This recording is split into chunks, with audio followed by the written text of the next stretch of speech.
CDS exam में से भी कम का टाइम बचा हुआ है और हमारे सामने दो क्वेश्चन है कि क्या इस गिवन पीरियड के अंदर हम लोग अपने सिलेबस को इफेक्टिवली कवर भी कर पाएंगे, और अगर कवर करें तो क्या ऐसी चीजों को कवर करना है और किन चीजों को हमें छोड़ना है। आज इसी के बारे में इस वीडियो में हम लोग डिस्कस करने वाले हैं। तो अगर ये दो मेजर क्वेश्चन आपको परेशान कर रहे हैं तो आपका सिलेबस यकीनन इस गिवन पीरियड ऑफ टाइम के अंदर कवर हो सकता है, 100% हो सकता है। बस आपको राइट डायरेक्शन और एक सही प्लानिंग की रिक्वायरमेंट है। अगर आपने वो कर लिया तो आपका काम हो जाएगा। इसके अलावा जो सेकंड क्वेश्चन हमारे सामने है कि भैया इतने गिवन पीरियड के अंदर हम लोग कैसे अपनी प्रिपरेशन को इंश्योर करें, कौन से ऐसे रिसोर्सेज है जो हमें कंसल्ट करने चाहिए और कौन से ऐसे टॉपिक है जिनको हमें नहीं पढ़ना और आज में रिसेंट टाइम में उनकी डिमांड नहीं है। देखिए, जो सीडीएस का एग्जाम है वो एक ऐसा एग्जाम है जहां पे 80% क्वेश्चन 20% सिलेबस से आते हैं और 20% क्वेश्चन आपको 80% सिलेबस से देखने को मिलेंगे। हम लोगों को अपना टाइम बचाना है और टाइम बचाते हुए कोई भी ऐसी बकवास चीज इस लास्ट टाइम पे नहीं पढ़नी जो हमारे एग्जाम पॉइंट ऑफ व्यू से बिल्कुल भी इंपॉर्टेंट नहीं है। तो अब हम लोग डिस्कस करते हैं सब्जेक्ट वाइज स्ट्रेटेजी, कौन कौन सी बुक्स और रिसोर्सेज को आपको कंसल्ट करना है।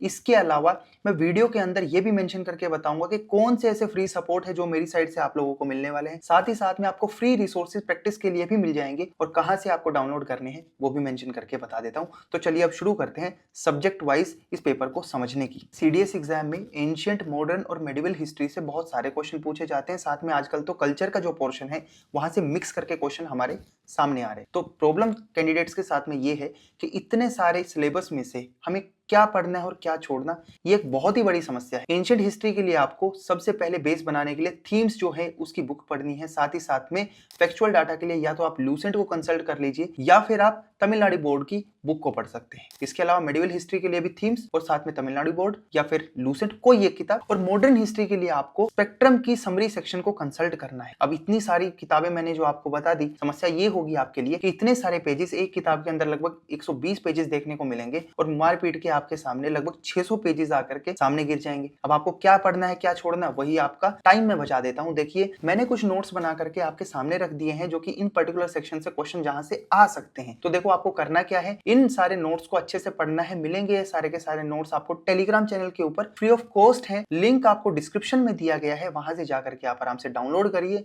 और ज्वाइन करके भी रख सकते हैं आगे ऐसे ही फर्दर और वैल्यू एडिशंस के लिए। इसके अलावा इन तीनों सेक्शन के ऊपर मैं एक सीरीज निकाल दूंगा, एक मैराथन लेक्चर आएगा जहां पे हम लोग सारे बेसिक्स को कवर कर लेंगे, इंपॉर्टेंट सेक्शन कवर कर लेंगे। बेसिक आपको समझ में आने के बाद में फिर आपको बार बार इन नोट्स का रिवीजन करना है ताकि आप लोग अच्छे से अपने सिलेबस को कवर कर सकें, specially for the history section. इसके बाद में साइंस एक ऐसा सेगमेंट है जहां पे आपको 1/4 पेपर देखने को मिलता है। देखिए, आप में से बहुत सारे लोग ऐसे होंगे जिन्होंने 10th क्लास के बाद में साइंस बिल्कुल छुई तक नहीं होगी, और आजकल जो साइंस का सेक्शन है वो बहुत ही ज्यादा इंपॉर्टेंट हो चुका है। देखिए, ऐसा मैं क्यों बोल रहा हूं, क्योंकि जो साइंस का सेक्शन है वहां से आपको डिफरेंट टाइप के क्वेश्चन देखने को मिल रहे हैं। पहले ऐसा होता था कि 9th और 10th क्लास की एनसीईआरटी अगर आप कंसल्ट करके चले जाते हैं तो आपका मैक्सिमम एरिया कवर हो जाता था। लेकिन आजकल कुछ सेलेक्टिव टॉपिक्स 11th और 12th क्लास से भी हमारे से पूछे जा रहे हैं, कुछ करंट और कंटेम्प्रेरी अफेयर से भी क्वेश्चन पूछे जा रहे हैं जहां पे यूपीएससी बहुत ही ज्यादा इंटरेस्ट शो कर रहा है, तो उनको भी हमें डेप्थ में करना पड़ेगा। मैंने इसके लिए भी फिजिक्स, केमिस्ट्री और बायोलॉजी के स्पेशली अलग से नोट्स बनाए हैं सेगमेंट वाइज। इसके अलावा साइंस एंड टेक के भी मैंने कुछ नोट्स बना दिए जहां से आपको क्वेश्चन आने की संभावना है, उनको भी आप लोग एक बार अच्छे से पढ़ लीजिएगा। वहां से आपके सारे सेगमेंट कवर हो जाएंगे। ये नोट्स आपको कहां मिल जाएंगे, टेलीग्राम चैनल पे मिलेंगे। साथ ही साथ में जो लिंक है डिस्क्रिप्शन बॉक्स में गिवन है, वहां से जाकर के आप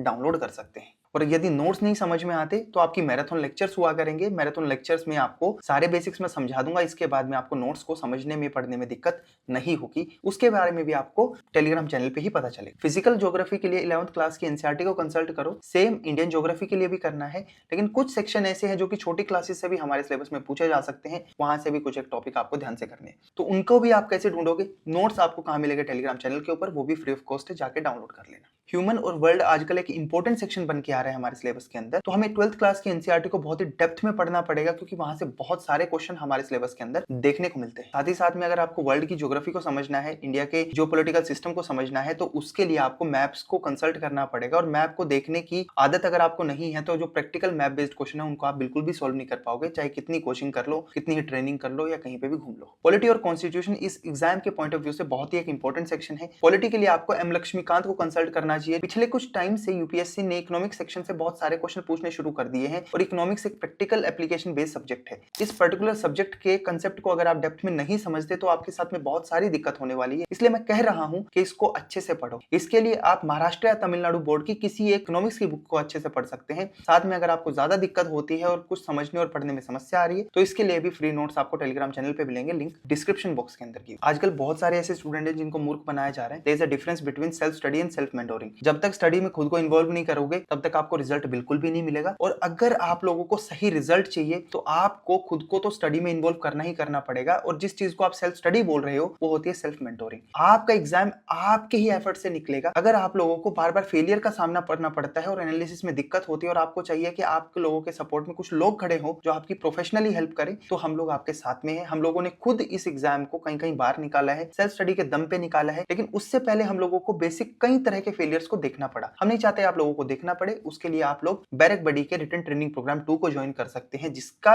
रजिस्ट्रेशन 5 अप्रैल से चालू होगा। एक बार आप इस कोर्स को ज्वाइन कर लेते हैं तो इसकी मेंबरशिप एक बार लगा डाला तो लाइव झिंगा लाला वाली बात यहाँ पे फॉलो हो रही है। इसके बाद में हम लोग करंट अफेयर की तरफ बढ़ते हैं। तो करंट अफेयर एक ऐसा सेक्शन है, मैं आपको ये नहीं बोलूंगा कि बिल्कुल भक्त की तरह इसको फॉलो करो। बेसिकली क्या है कि इतने सारे करंट अफेयर अगर आपके सामने आएंगे तो आप लोगों को उनमें से कुछ ही कर पाओगे और बाकी को आपको छोड़ना पड़ेगा। तो मैं आपको बोलूंगा अगर 20 करंट अफेयर अगर आपके पेपर में आ रहे हैं तो उसमें से 13 या 14 को ही आप अटेम्प्ट कर पाओगे। उसमें भी मैं और मेरी टीम आपकी हेल्प कर देंगी। हम लोग आपको एक मैगजीन दे देंगे, जिस तरह से एफकेट के अंदर सिर्फ पहली शिफ्ट में मैंने दिखाया आप लोगों को कि भैया एक पर्टिकुलर मैगजीन से और कुछ नोट से आपके पेपर के अंदर लगभग 50 जीएस के क्वेश्चन में से 20 वहां से मिल गए डायरेक्ट बिल। और इनडायरेक्ट की मैं बात नहीं करता क्योंकि इनडायरेक्ट आपको एप्लीकेशन बेस्ड होते हैं, प्रैक्टिस बेस्ड होते हैं। तो वहां से आपको सारी चीजें मिल जाएंगी। उसके लिए भी आपको कहां ज्वाइन करना पड़ेगा? टेलीग्राम चैनल की। अब इंग्लिश एक ऐसा सेगमेंट है जहां से भर भर के क्वेश्चन पूछे जाते हैं इस पेपर के अंदर, क्योंकि ये इकलौता ऐसा सब्जेक्ट है जहां से आपको 100 मार्क्स फेच करने का मौका मिलता है। साथ ही साथ में अगर आप खुद से इंग्लिश की कोई बुक पढ़ना चाहते हो तो आप एसपी बख्शी पढ़ सकते हो, रेनन एंड मार्टिन पढ़ सकते हो, या अपनी चॉइस की कोई भी किताब पढ़ लो, क्योंकि हर जगह इंग्लिश के रूल सेम ही हैं। कोई नई किताब खरीदने की आपको जरूरत नहीं है। इसके अलावा जो नोट्स फ्री वाले हैं वो तो आपको मिल ही जाएंगे। रही बात मैथमेटिक्स की, तो 3 बजे से लेकर के 5 बजे तक हमारा मैथमेटिक्स का पेपर होने वाला है जो कि 100 मार्क्स का आएगा। अब मैथमेटिक्स में हमारा टारगेट बड़ा सिंपल रहना चाहिए कि मिनिमम हम लोगों को नेट 50 क्वेश्चंस को सही करना है। आप अटेम्प्ट करिए 100, आप लोगों को नेट 50 क्वेश्चंस को सही करना है, जो कि एग्जाम पॉइंट ऑफ व्यू से अगर आप आईएमए के लिए अपना कट ऑफ पार करके आगे बढ़ना चाहते हैं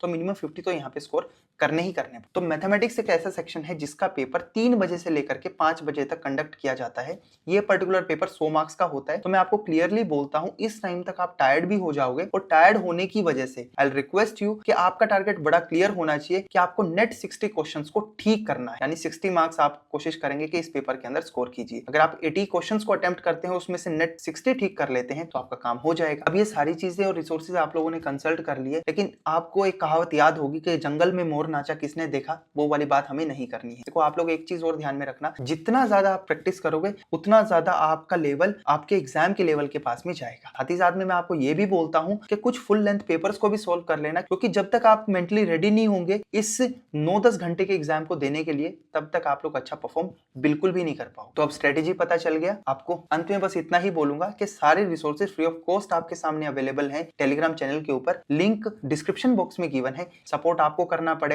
अगर आप लोगों को लगता है कि मैंने आपको कोई वर्थ दिया है, वैल्यू दिया है, आप इस वीडियो को लाइक कर सकते हैं हमें सपोर्ट करने के लिए, क्योंकि मुझे तो फर्क नहीं पड़ता लाइक और शेयर से, लेकिन यूट्यूब को पड़ता है। उसको समझ में आएगा कि हाँ यार ये इंसान सच में दूसरों को वैल्यू दे रहा है। तो मिलते हैं नेक्स्ट वीडियो के अंदर, तब तक के लिए जय हिंद।